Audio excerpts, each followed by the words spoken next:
Those people who committed corrupt acts, and especially during the war in the most socially important area, should be punished accordingly. It's just a fact, and everyone reacted now correctly. Whatever happens, in any case, we will still survive the winter. I'm in my place, I'm doing my job. I will do as much as necessary. But if you are talking about attempts to put pressure on me, I have been living with this for many years, and it will not affect me. The situation with Pokrovsk and around it is as difficult as possible, but at the same time we are still holding on. It is impossible to take and discard one of the key factors in negotiation processes. These are special units of the main intelligence directorate. These are the best of the best. Here is a different approach, a different preparation, a different level. What we did, we were able to gain precious time. We have heroic guys, and here you can't take away the victories. If unity is broken, nothing will happen. About the enemy's plans, the battlefield, the international agenda and the most important future of our country. We are now talking about all this with the head of the main intelligence directorate of the Ministry of Defense of Ukraine, Lieutenant General Kyrylo Budanov. General Budanov, thank you for this opportunity. Good morning. We will divide this conversation into a number of important issues for our country, and geopolitical, perhaps. But I want to start with the news that is now heard, and they concern Ukraine, and not only our state. We'll begin with Venezuela. Recently, the situation there has been escalating. Donald Trump has repeatedly mentioned this country in such a rather aggressive political tone, I would say. In your opinion, what is happening there and how can it affect the geopolitical arena in the near future? Thank you for asking. In fact, the situation there is very interesting. It is already developing dynamically, and this trend will be maintained for the foreseeable future. Significant forces of the US Navy have already approached operational areas from which they can operate on the territory of Venezuela. Marine Corps groups deployed field hospitals.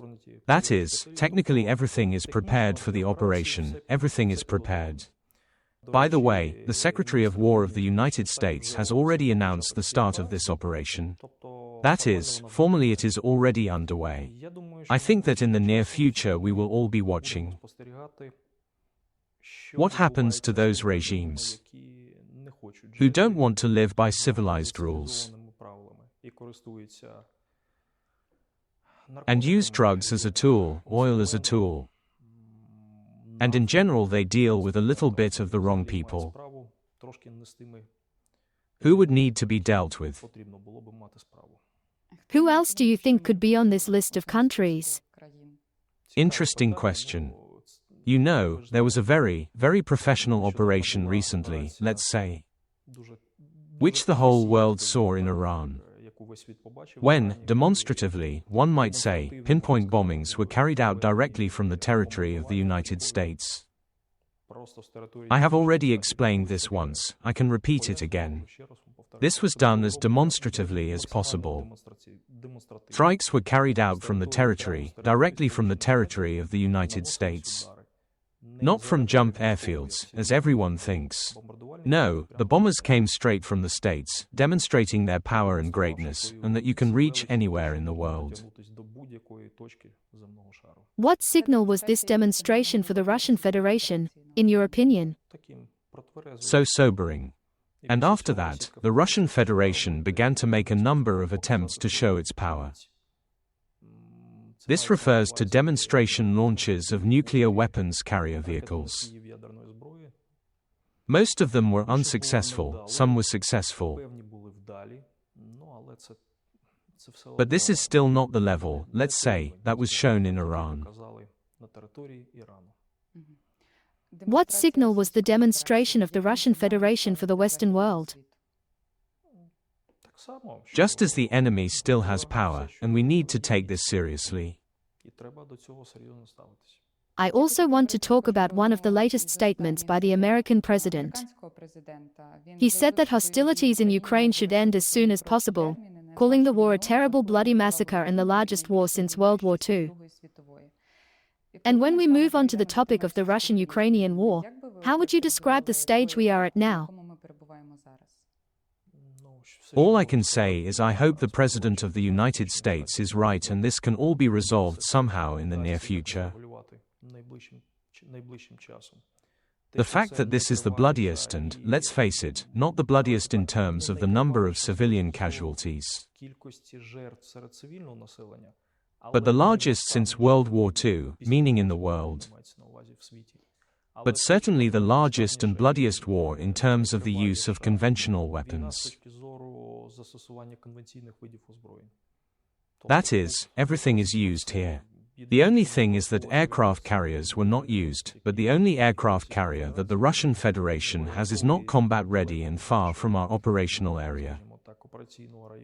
And everything else was used, except, I repeat, weapons of mass destruction. At the same time, when everyone is talking about these peacemaking attempts, methods of pressure on the Russian Federation and, unfortunately, on Ukraine as well. On the battlefield, unfortunately, Russia still has advances in several directions. The situation on the battlefield, how does it affect these peacemaking attempts by third parties? It is impossible to take and discard one of the key factors in negotiation processes. That is, one cannot ignore the real situation on the battlefield, just as one cannot ignore the social situation. This is impossible. The negotiation process for the cessation of hostilities in any country always includes everything. It is a multi-domain negotiation. These are not just negotiations about oil supplies. No, everything is much deeper and wider here. In one of your short interviews, you talked about the book, The Invisible Side. Force. The Invisible Force, I apologize, of diplomat Burns. And it literally says, one of the aspects is that there are official negotiations, there is what is happening officially, there are unofficial channels of communication, unofficial conversations, some backstage discussions, etc.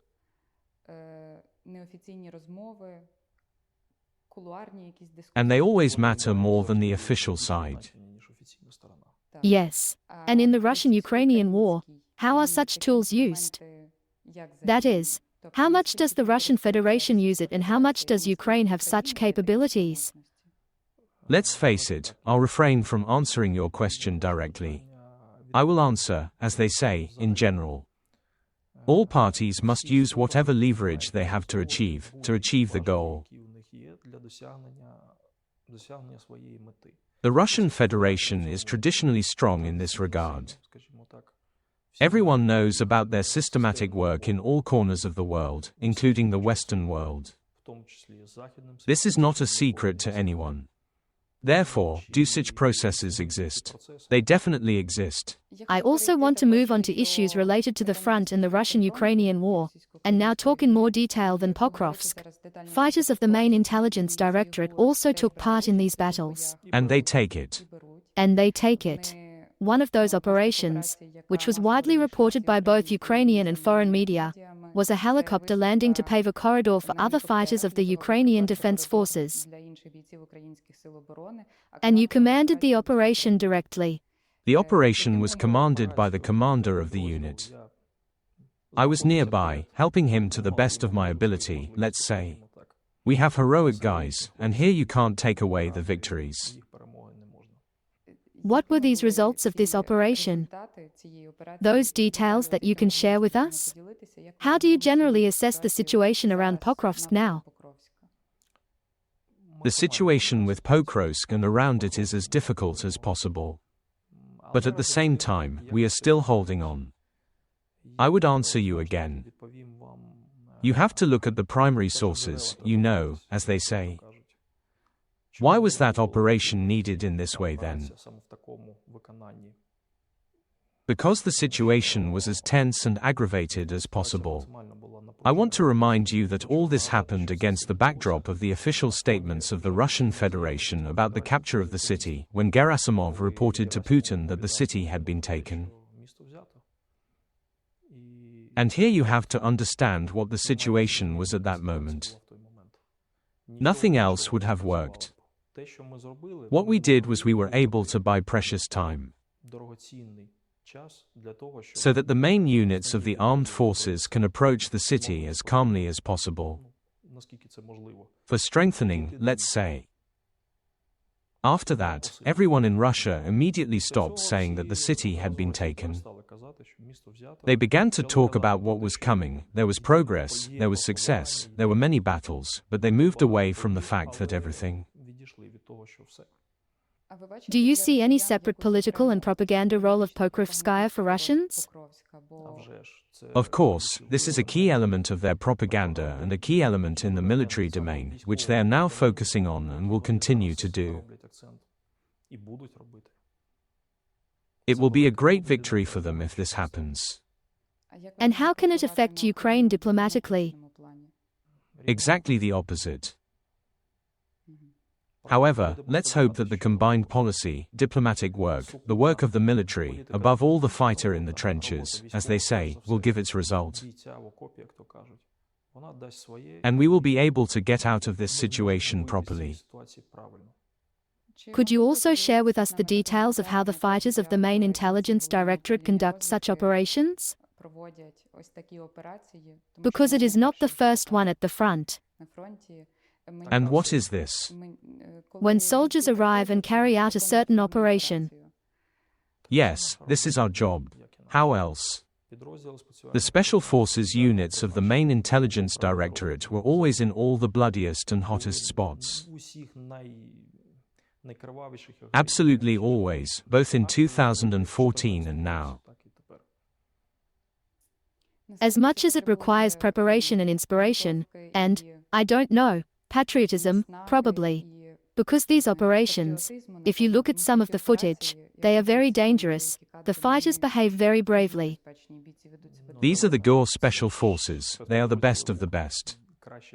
Here is a different approach, a different preparation, a different level. This is a different look at all this work. People come here, they are not driven away for days. We select them from those who want. I want to talk to you a little about the internal political situation, and after it return to the topic of both the main intelligence directorate in the war and the battlefield. We are talking at a time when Ukraine has learned about a significant corruption scandal in the energy sector. And it will be a very pathetic thing, probably, but during a full-scale invasion, such scandals are perceived much more painfully, because there are people at the front who give their lives for the country, obviously, not for such schemes and deals. What, in your opinion, should be the further actions of our state so that this does not affect our defense capability? And how did you react to the information that appeared? Look, first, there is a fact. Here it is, it exists, right? There is a fact that has become publicized regarding a corrupt act. Also in the energy sector, as you say, in one of the most painful areas for our society. Since we all see that power outages, well, at least they exist. Right? How do I look at it all? First, anti-corruption bodies, they did the job. They exposed and at least they stopped this horror. If it is like that, I think it is true, which was shown. That is, they definitely did the job. Second, the president's position is absolutely correct. He saw it all, and he made the right decision. People were immediately suspended, and then he contributed, as I understand it, that he contributed to the fact that they were dismissed from their positions for the shortest possible time.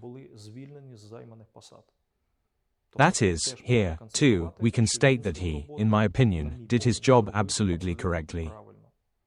Then the third stage begins. This is the stage of the trial. That is, then the word is up to the court. We are a state governed by the rule of law, we are a democratic state. No matter how we look at all this, it is clear that in times of war, all this has a slightly modified appearance and does not always even seem like it. But it is so. Ukraine is a democratic state governed by the rule of law. The court will put an end to this issue, the court must put an end to it, and it will definitely put it. My personal position is that those people who committed corrupt acts, and especially during the war in the most socially important area, should be punished accordingly. And there can be no excuses here, no excuses here. They did it consciously, which means that they should be punished knowingly. The anti-corruption bodies did the job perfectly. They once again confirmed their importance, their necessity for this state. You can only applaud them. The president also did his job. People have been removed from their posts. Further, the question is only for the court, which should put an end to this case. This is how I look at it. As for whether this can somehow affect the Ukrainian defense capability in terms of support and assistance from Western allies, such a risk exists. And I think that we all need to think about this and not give ourselves, and not to give, as they say, an additional reason, just to make it easier for our enemy to solve such a task. How to cut off our own help. Can you elaborate? I told you again. Anti-corruption bodies have done the job. Further, the question of putting an end to this story is a matter for the court. If we just inflate this topic excessively, then, of course, everyone will use it. From our direct enemy, which is open, it is clear to everyone who, by the way, has already started this work. It was predicted, as they say, in such a situation. Through the system of bots and so on, even more negativity is wound up in society. There is purposeful work on, let's say, Western partners with the correct, from their point of view, explanation that we cannot deal with Ukraine, this is a corrupt state. Here's a look at what's going on there. And all this is multiplied as much as possible, as they say. All this can lead to negative consequences. Therefore, if we want this, we have to pay some kind of abnormal, let's say, attention to it. The fact that this happened, I say again, is just a fact, and everyone reacted now correctly. Let's just not forget that we are a state governed by the rule of law, even in a state of war. The state is at war, which means that elections are impossible now, but for some reason a large number of politicians pay too much attention to this, especially on the topic of the operation from the National Anti-Corruption Bureau. I can't ask you. It's a sensitive topic, that's why it's being addressed. Society is in pain, people have no electricity, and here corruption in the energy sector has been exposed. How can people not react to this? This is a normal manifestation.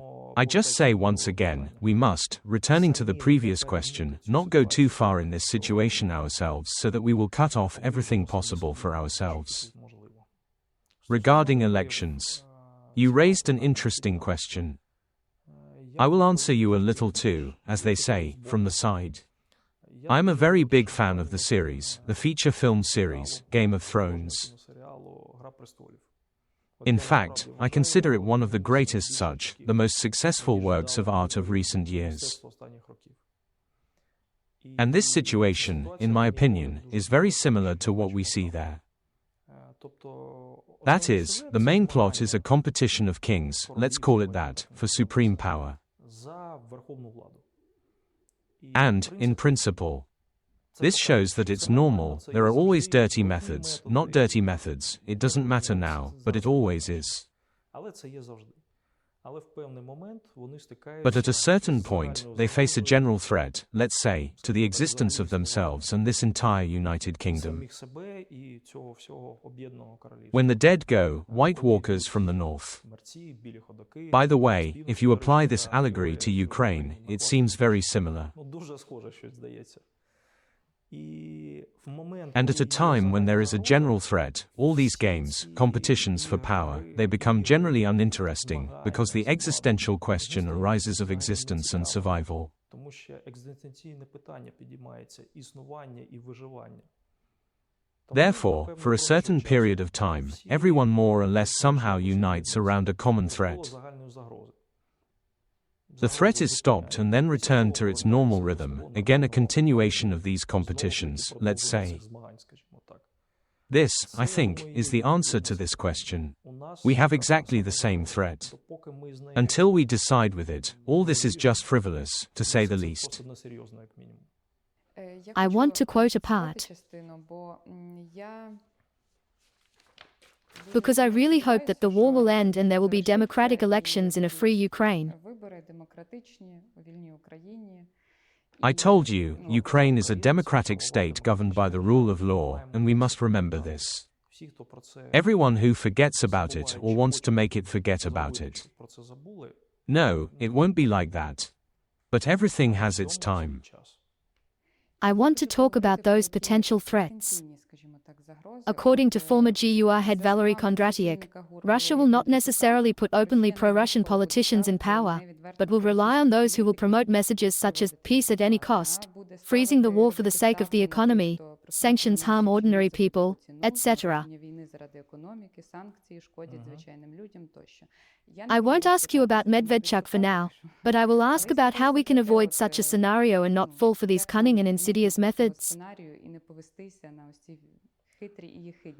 What does it mean? How can we avoid it? No way. This is all there and it will be. We just have to remember all this with you and have a mind in order to figure out who sets what ultimate goal for themselves. This conclusion was reached in the Russian Federation at the end of 2023. This is, as they say, the official vector of their foreign policy towards Ukraine. There is no point in emphasizing something that is even somehow associated with an openly pro-Russian position, because it will have no effect either now or after the end of the war in the next 5 years.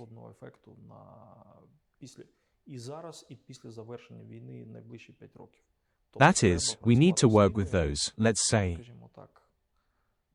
who take a moderate position, and it's just very interesting to have them explain all this, to look for ways to establish relations with them. Okay. And so we started this block with the topic of energy, and I want to talk about energy in winter. Observers and military analysts call this winter the most difficult for Ukraine. It obviously is as such. It has not yet begun, but in fact it has begun. As they say, not yet according to the calendar, but in fact it is already so. And everyone around is talking about the chances of Ukraine surviving this winter. You don't have to continue this question. I've just been hearing it so much lately. I will answer you now and even explain a little more than you would probably like to hear from me. First, encouraging news, as they say. No matter what happens, we'll survive the winter anyway. And everyone understands this, just like our enemy, they understand it perfectly, I think you and I do too. That it will be, it may be difficult, it may be, but again, we will survive it. Let's have a conversation in this paradigm.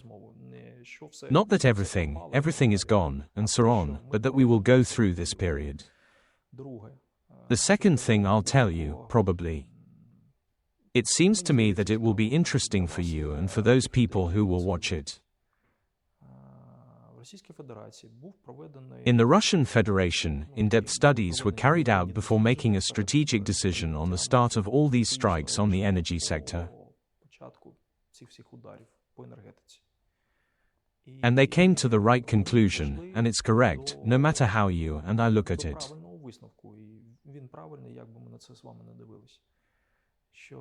The factor of the threat that they will destroy our energy before the winter season, it will have the maximum impact, firstly, on society in Ukraine and secondly, on our Western partners, because this is such a topic which scares everyone. All for different reasons, but all are united by fear. But this factor is clearly limited in time period. It is limited to the end of the month of February.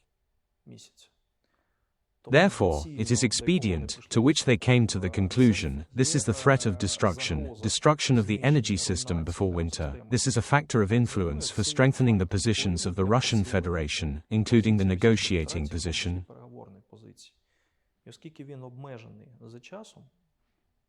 And since it is limited in time, you need to come up with some proposals before the end of this period. So we hold on, we will get through it. Ukraine, meanwhile, is striking back. We strike. It strikes not only at oil refineries and logistics, but also at energy facilities located on the frontline territory. Fuel and energy complex. In principle, symmetrical answers. In your opinion, how do attacks on, say, the energy sector, when we talk about the lack of electricity in Belgorod, affect Russia in any way? Look, it affects. I tell you again, these are, in principle, symmetrical actions. But unlike the actions of the Russian Federation, the effect of their actions is clearly limited in time. The effect of our actions does not have such time limits, because we are also hitting the export capabilities of the Russian Federation. This will not be limited to winter. They also understand this very well. The effect is there, and it is especially felt in the oil refining sector, and more specifically, gasoline. But is this collapse in the Russian economy possible, and can it help end the Russian-Ukrainian war? It definitely helps. But miracles won't happen in one day. Against this background, I also want to talk about long-range strikes from the main intelligence directorate. The main intelligence directorate has been doing this methodically for a long time and is only increasing its capabilities. When we talk about long-range strikes on the rear of the Russian Federation, what are the main challenges here? There is no magic solution. In general, I'll tell you something that may be a little unpleasant, but at all times, believe me, I'm very interested in the question of history. I've read a lot. So, at all times, completely different. During the large-scale wars for their countries at that time, everyone was looking for, in slang, a Wunderwaffe.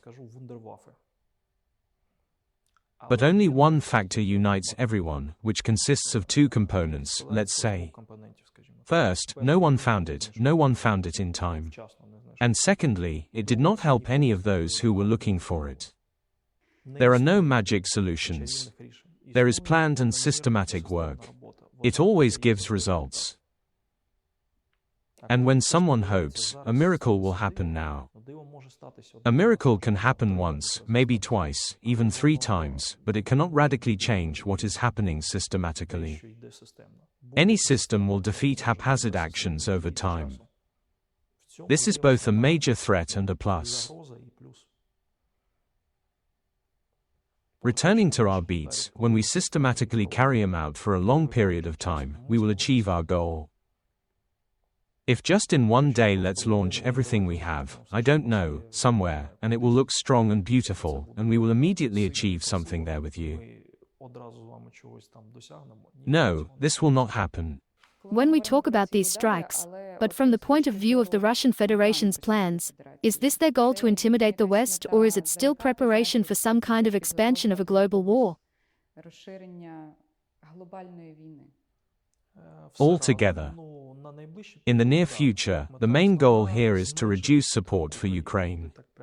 They said it so directly at their meetings, let's say, as soon as they actively started doing it, among themselves, that the main task was to scare the society in these countries.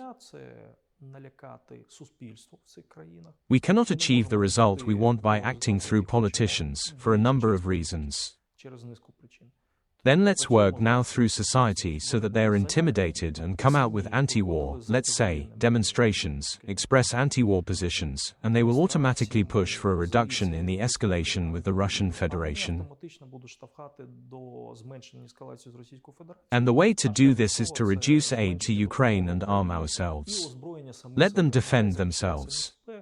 That would be normal in this situation. This is the goal and, in principle, everything is clear. The goal from the enemy's point of view, I think, is formed and set correctly. The ways of its implementation in their understanding are also correct. Will they work? It's a matter of time. We will see. I also want to talk about the West's reaction to these drones. Absolutely predictable. Here's what the reaction is. But against this background, we can say that Russia is gradually raising the level of tension, at least because in 2022 there were no shards over Poland. So it's understandable. If you see that you are pressing, and what you are pressing on bends, you will keep pressing. It's a classic simply. Yes, but doesn't this threaten Europe with even greater pressure? Yes, it does threaten. Just understand correctly. Europe was not seriously preparing for war on European territory. Russia was preparing, Europe was not. Everyone is now faced with realities that are simple, they did not appear now, they just manifested themselves for everyone. Everything is absolutely predictable. But you see, Kremlin spokesman Peskov recently said that it is Europe, on the contrary, that is preparing for something. This is a factor of mutual misunderstanding, mistrust, and the distorted factor that uses the Russian Federation for its own purposes. How do they do it? They look at statistics on the allocation of funds for defense budgets. They have grown rapidly over the past year. That is, they are brought reports, they are told, look, defense budgets have increased there by 50%, 70% in some countries, 40% in some, but these are significant, as they say, surges. See what they buy. They buy tanks, buy missiles, start opening some defense enterprises, that's it. There is a sharp increase in the defense industrial potential of European countries. What is the conclusion? They're preparing for war. And the only enemy on the continent is the Russian Federation. Everything is clear. They perceive it all that way. This is the first factor. Second, they need an excuse for their future actions, which they have already planned and prepared, and this they take advantage of. We don't have another chance. Cursed Europe is preparing to destroy and capture us all. We have to strike first. That's the scariest thing that should have been understood from that Peskov interview. Not an interview, it seems to have been a performance just by him somewhere. Which still comes down to the standard pattern for the Russian Federation. There is a threat. So that the threat does not kill us, does not destroy us, we must strike first. Are these the same methods that Russia used in its hybrid plan in 2013? The same thing, we've all seen it. And you don't even need to look at us, just look at the Georgians. All the same. What was the reason in 2008? That's all, no need to come up with anything new. Unfortunately for us, unfortunately for them, it is already maximally worked out, polished, I would even say, down to the smallest details. But when we talk about Georgia and the war in Ukraine since 2014, we are talking about the fact that after such statements, wait, it all started in Ukraine with the same thing. Do you remember what their excuse was in 2014? Maidan, everything else and the threat, NATO will enter Crimea. That's it, it's a threat to us. That's when conventional hostilities began. Are we at this stage, in your opinion? A little later, but they planned them, and they are preparing for it.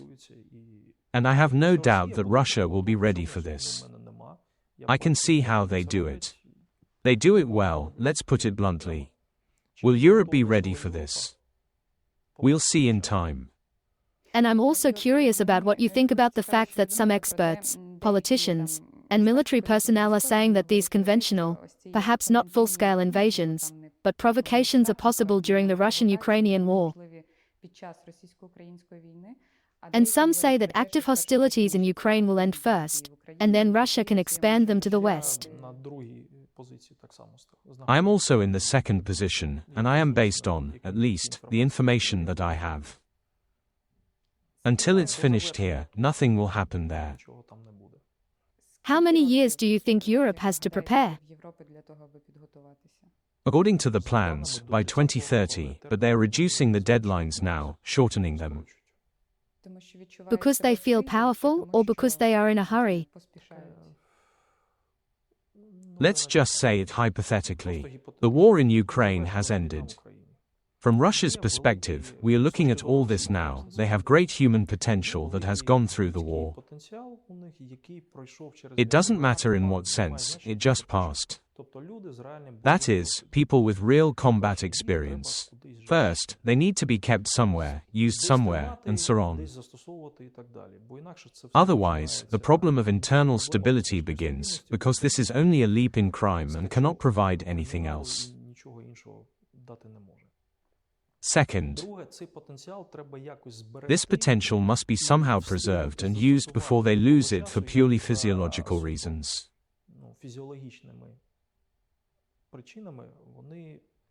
After 2 or 3 years, a person who has gained combat experience, no matter what he does, even if he goes to the dump, can still sculpt something from it. 5 years later, what can we take from it? Therefore, time is limited. And if we look back, just at the retrospective of the last 3.5 to 4 years, the full-scale invasion began in 2022, and the first statements that Russia was preparing certain provocations against European countries, perhaps having some kind of expanded plan for Europe, for conquest, conventional combat operations, appeared during these 3 years. And from the Ukrainian point of view, at least the public one, it seems that Europe was not preparing for this. The defense budget was not increased. Both Ukraine and America view this. Why did Trump demand a 5% increase, stating you're unprepared and America won't protect you? America is at war. Why are you just watching? Америка не буде вас захищати, просто що Америка воює, а ви всі сидите і дивитесь на це все. Ні. No, this is not only the Ukrainian position, because no one in Europe was preparing for a war in Europe, and a serious war. Absolutely no one. And in your opinion, why? This is a misconception of security. You know, it's always been that way. By the way, this is another unpleasant historical conclusion that I can explain to you. All the empires that flourished, they all always thought they were the strongest, the most powerful. It seemed so. And they all have only one thing in common. They all ceased to exist in the face of the threat of barbarian invasion. And the barbarians always won, because a well-fed life, it leads a little into a parallel reality. This is the same thing that is happening in Europe now, has happened. Let's hope that they will not come to the straight, as they say, invasions of barbarians. But if this were to happen for some reason today, the result is simply obvious. In your opinion, what was the turning point when in Europe, we are talking about political cabinets, it became obvious that Russia would still have some plans for them, for their countries? The first is the availability of these plans. The second is awareness of what happened in Ukraine. This is reality, what is happening. And third, the clear position of the United States is that if you don't want to defend yourself, we won't defend you at our expense. And did the position of the United States help the Europeans in some way? I think it helps now. At the very least, budgets have actually increased.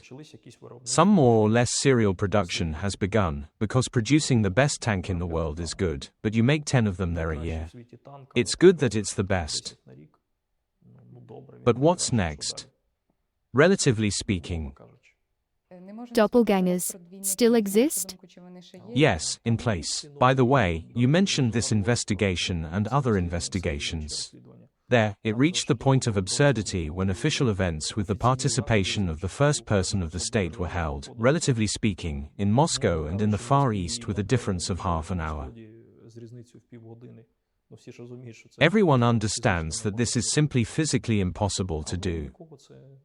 But that never stopped anyone. That's why you need doubles, to save the leader's time. So that where it is dangerous, it is better to take a risk with a double. Краще вже двійником ризикнути. There are many reasons. Recently, at a military parade, journalists managed not to overhear, but to document a conversation between Russian President Putin and Chinese President Xi Jinping, who discussed the possibility of increasing life expectancy using modern technologies. Xi Jinping said, "Projections show that there is a chance of living to be 150 in this century." And he said that at the age of 70 you are now still a child in this century. And they laughed at it. In your opinion, does this mean that the Russian dictator really wants to be such an eternal president in quotation marks? Ви знаєте, це мрія... You know, this is a dream. We're going back to history again. All dictators dreamed of living longer, and in the best case, living forever. And everyone worked on it. Again, they all have one thing in common: it didn't help anyone. For various reasons, but it just didn't help. But I tell you again, it's impossible. God created us like this, we will die.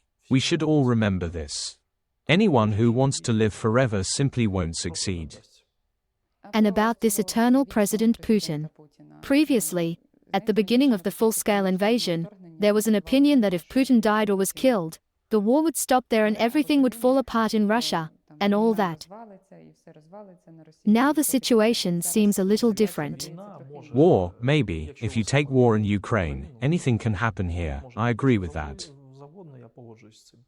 But more no than yes, I think it's about change. And as for the general position of the Russian Federation, its internal and external policy, nothing will change. They are systemic guys in this regard, they have built everything in themselves, and the system is built correctly for their worldview.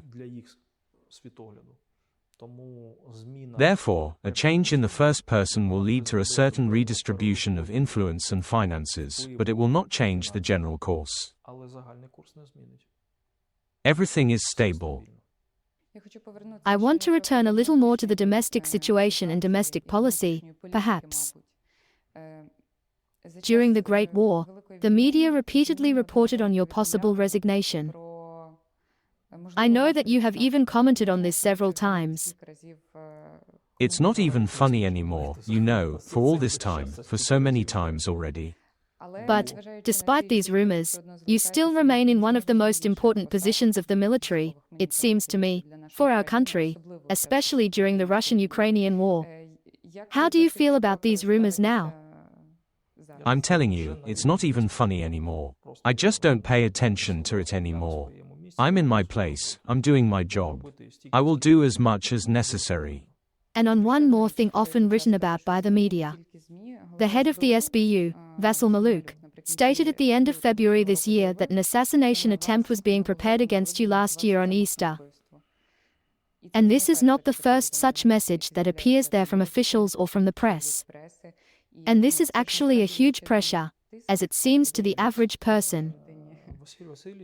Vasyl Maluk is the most professional head of the security service, and our state, in my opinion at least, owes him a lot personally, only in the correct sense of the word. He does a unique professional job, he is great. The fact that these are attempts by someone to liquidate is not exactly an attempt at pressure, it is an attempt to resolve the issue radically. But if you are talking about attempts to put pressure on me, I have been living with this for many years, and it will not affect me and does not affect me. But, in principle, it never had an effect. This is my job, I deliberately chose it. This, going back to the beginning of our interview, is that why the main intelligence directorate fighters are doing some things there, it's very dangerous, and so on. So everyone consciously made their choice. And I did it the same way a long time ago and have never regretted it. I want to talk about the main intelligence directorate here in more detail and quote here the representative of the main intelligence directorate of the Ministry of Defense of Ukraine, Vadim Skibitsky. He talks about your early leadership.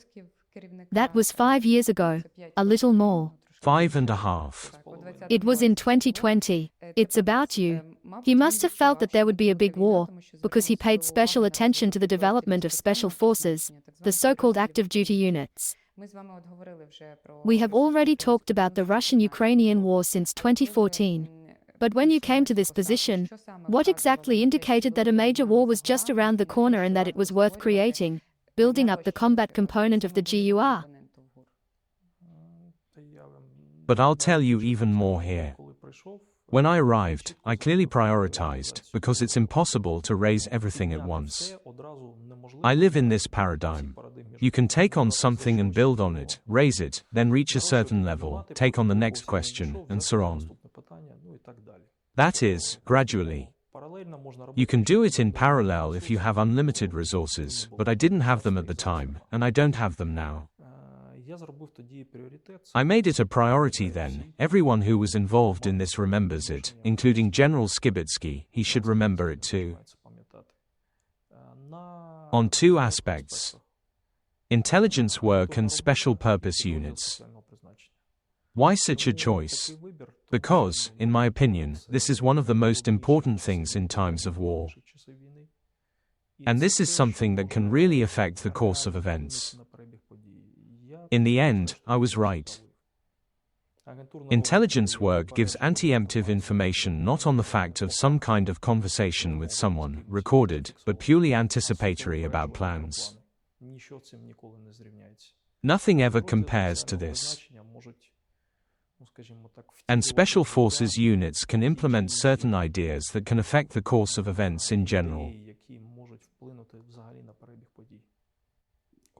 When we expanded this, we moved on to electronic intelligence, and so on. We have raised cyber very much now. That is, I go gradually, step by step. How did you manage to take these steps? I won't even start with that. In 2020, people generally discuss the potential for a full-scale invasion as a distant possibility. Not everyone. Yes. Everything is based on information here. Society, media, perhaps foreign commentators, some politicians from abroad who commented on the topics. Do you know what the problem is? A lot of people talk about different things without having a real idea of the subject they are talking about. This does not apply to our country, this is how it works in the world in general. If you look at, our war, for example, let's say, it's not even interesting on European channels, but on some Asian channels it's just interesting. You will hear there a completely different opinion, not Russian, as many people think, but simply that this is a war of barbarians among themselves. People don't know the truth and they don't have information. They perceive the world as they perceive it, first. And secondly, it is beneficial for them to show certain facts from a politically expedient point of view for themselves. This is a completely normal thing. I want to talk more about that period, but even a little earlier and return to the operation in which you participated. This was a raid on Crimea in August 2016. I know you also talk about it from time to time in interviews. Enough already. But very concise. I want to talk about that period in this more global context, because in 2016, Russia's war against Ukraine was already underway. It was also the time when Donald Trump came to power, became president for the first time. This is the year when Putin spoke at the Munich conference, threatening collective Europe there, so to speak. How do intelligence officers dare to carry out such an operation during this turbulent period? So this is our job. I'm telling you. Intelligence work can provide real anticipatory information about even what they are just starting to think about. Special forces units can take actions, which can very often either neutralize these threats or simply turn them in the other direction. This cannot be done by conventional methods and so on.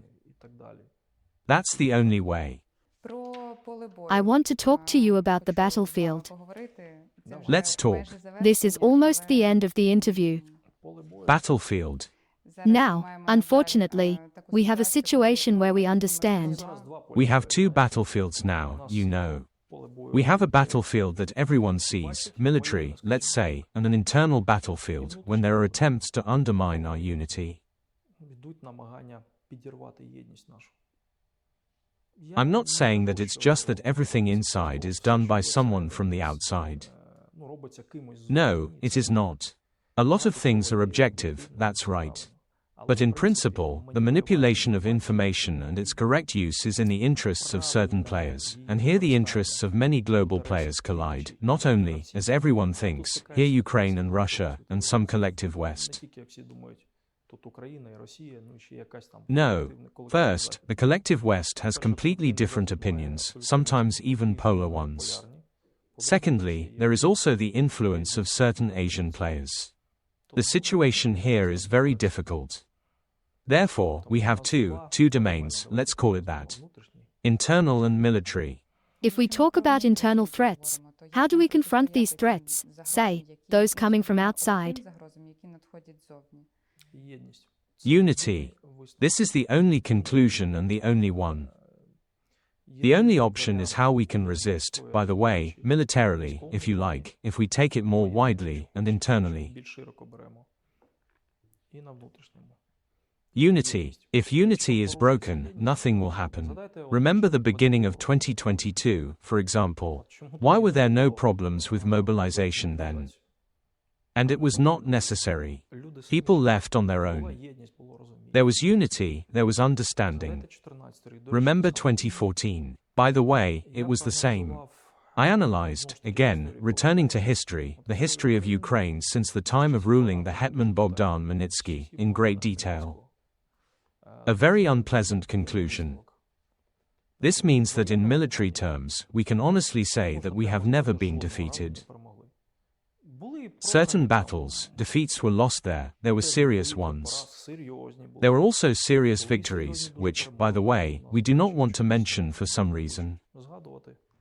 It doesn't matter now.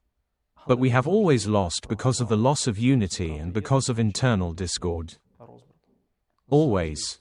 Never, again, is it a terrible thing. Not once has the external enemy been able to defeat us directly. And each time we destroyed ourselves.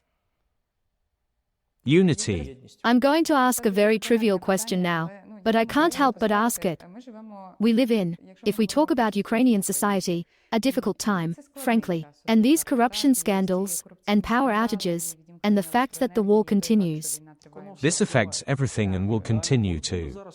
I also understand and know this very well. The most important thing is not to lose the unity of the state through all this. And for this we must remember, we are a democratic state governed by the rule of law. There is a crime, the crime must be punished. We cannot turn a blind eye to it, the crime must be punished. But in addition to punishing the very fact of the crime, we must not forget about the unity of society, especially in wartime. If you bring the situation to a social explosion, then no one will be interested in all this. I will tell you more, no one will even be interested in the war, because Ukraine will simply cease to exist. This is also a terrible truth. And then the dreams of the Russians, which we have repeatedly shown, and in principle they do not hide it, to divide Ukraine into 3 parts, will be realized if we lose internal unity. If we move on to the second component of the Ukrainian struggle, this is the battlefield. The occupiers are now trying to advance in the east and south, terrorizing the north. Most in the east, I tell you. Yes, by the majority in the east. What are the priorities for the enemy on the battlefield right now?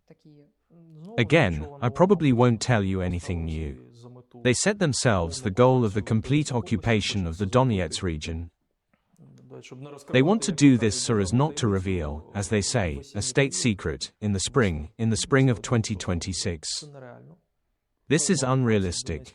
The complete occupation of the Donetsk region is even calculated unrealistic in such a time frame.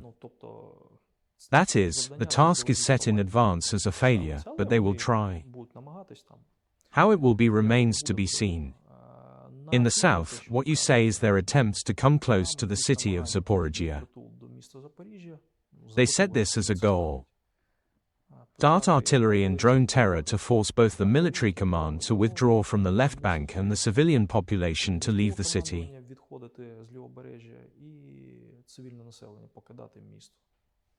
This is the same tactic that, by the way, was used by them in the city of Pokrovsk. They did the same there. But Zaporizhia is a little different, the first. Secondly, no matter what the media is saying now, and this idea is spreading as widely as possible, that the enemy has almost arrived there, this is not true. And the situation with defense is much better there than, unfortunately, in the east. And as for Odessa and Mykolaiv regions, for example? No, so far there is no talk of it at all. And as for the north, Sumy region, what are the enemy's goals there? The attempt to create a controlled zone, as they say, a buffer zone, a sanitary zone, they call it differently, this does not change the meaning. This is an effort. So far it has failed, as you can see. When we talk to you about the territories that the enemy is seizing, we can also recall the story from April, when Witkoff returned from Moscow, Trump's special envoy, and said that Russia wants 4 regions, 5 regions, and Crimea. Yes, recognition. Yes. Recognition and full withdrawal from our side. This would end the Russian-Ukrainian war and prepare for a peace agreement, according to Witkoff. How do you evaluate this plan in terms of why the enemy needs it? They want to occupy all of Ukraine. He asked for everything correctly. Absolutely right. That is, this is a standard tactic for entering negotiations. The maximum request position is for a maneuver to supposedly reduce your request.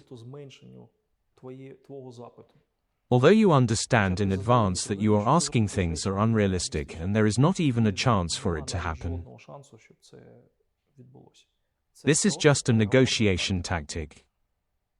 And how did the United States react to this plan? Ask them. Do we see this implementation with you? No. No, we don't. Here is the answer. I suggest we discuss exchanges next. It's an important topic. Russia is trying to speculate on this issue, including within Ukrainian society, by not returning some fighters, also Azov warriors. This is wrong and untrue. All fighters are returning. There are just certain categories that are harder to get. The same Azovites, for example, whom you mentioned. But everyone forgets to say that there are a little more than 800 people from Azov who are in captivity, of whom more than 200 have returned. This is the fourth part. So to say that they are not being given away would also be a bit wrong. The fact that they are being given on purpose, I, as the head of this unit, can say, with such huge problems, artificially creating obstacles, this is true, and in very small batches, especially recently, this is also the case. But you started with this. The same is done artificially to create tension within society. The same situation, by the way, applies to paratroopers, Marines, and certain mechanized brigades. They simply know that there are cohesive layers of society, categories of certain military formations, that are most socially active. What should be done? This means that you need to put pressure on them. That's it. Medvedchuk was exchanged, as were some other figures, including priests of the Moscow Patriarchate. Yes, there was such a thing. Do we have anyone else now whom Russia would like to take and give? There is a list of persons that they provided to us and whom they want to return. For the most part, we conventionally call them spies. There are such people. Among them are several people of high status. That is, there is something to work with. And the coordination headquarters is working. The coordination headquarters is working. In a July Bloomberg interview, you stated that US President Trump's stance is consistent, and his media portrayal should not be the basis for judgment. As the head of the intelligence service, I know more, you stressed. Who is Donald Trump for Ukraine now? How do we view him? First, I remain in my position. His actions are as systematic and consistent as possible. And who is he for us? I will just allow myself to paraphrase a little not what your question is, in general, the paradigm of this. Without his intervention, I do not think there is a chance to stop hostilities. As of now. In another of your interviews, you said that in order for the Russian-Ukrainian war to end and for there to be a peace agreement, a whole bunch of factors must come together in Russia, Ukraine, and the European Circle. And on the outer circuit. And in the United States of America. Are we now close to this coincidence or, on the contrary, have we moved further away during this time?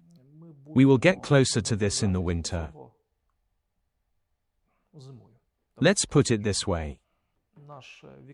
Our window will reopen in mid-February. All events will be from the beginning of February, mid-February. What do you see as the future international security architecture to ensure that the Russian-Ukrainian war does not repeat itself exactly as it is now? It will definitely be modified. Many countries have concluded for themselves that, first of all, they need to rely on their own strength and build strong bilateral relations with those in whom they will be confident, that is, with those who will definitely come to their aid.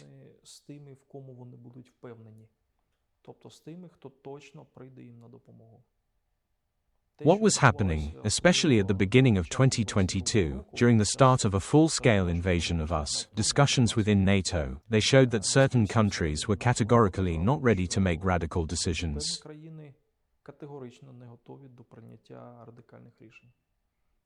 And we don't remember it, but they remembered it very well inside and drew conclusions from it. Therefore, I think that in parallel with the existence of those large blocs that exist, new regional formations of a military-political nature will appear.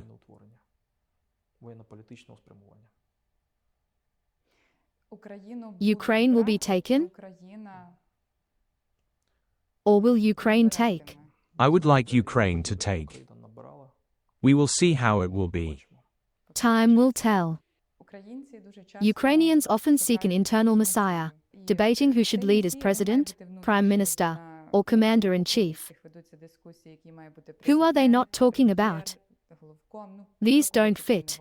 Give us another. And the same abroad. At first, they hoped that Biden would come here and the war would end. Then Trump came.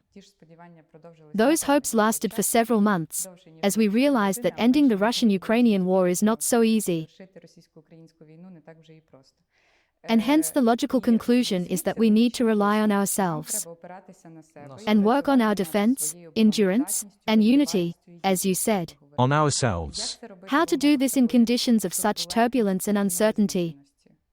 Sorry, but the answer to the question was already heard from me again today. Unity. If there is unity, we will overcome everything. It may just be very painful, difficult, maybe, I don't know, in a happy and joyful atmosphere, but we will overcome. If there is no unity, give here trillions of dollars, all the weapons of the world, it will not help. If there is no factor of unity, all will be lost.